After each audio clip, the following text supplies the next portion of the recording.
The Housing Minister says a former Prime Minister's skills and experience make him a good fit to look into Kāinga Ora.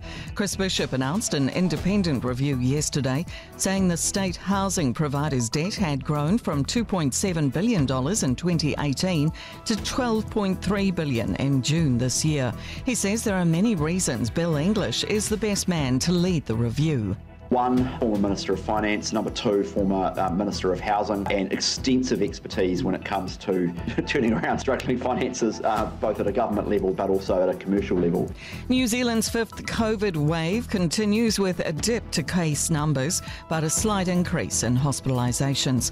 Te Whatu Ora reports we had more than 7,400 cases in the past week, with 356 people in hospital as of Sunday. Last week's figures were nearly 8,000 cases and 336 hospitalisations. Epidemiologist Michael Baker says there's no certainty the wave has peaked. It's unclear exactly how our Prime Minister is heading to Australia tomorrow. Chris Luxon's off to Sydney to meet with Australian Prime Minister Anthony Albanese. But his flight on the Defence Force Boeing 757 is now in question because of technical issues. It's incredibly frustrating for everybody. It's an issue that I think the military need to look at very, very closely about how we can support taking new fine people with us as well, because that's partly why we want to do it this way. Meanwhile, the owner of a Māori language learning app has no issue with the Prime Minister using taxpayer money to learn te reo. Chris Luxon says it'll make him a better leader, and the money has come out of a finite budget.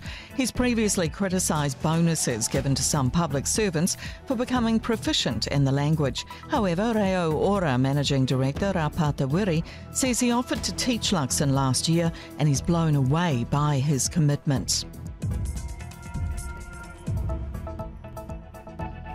Thanks for checking out our YouTube channel. To stay up to date with all the latest news from the New Zealand Herald, click the subscribe button below or check out one of the videos here, and head over to nzherald.co.nz for more details on these stories and more.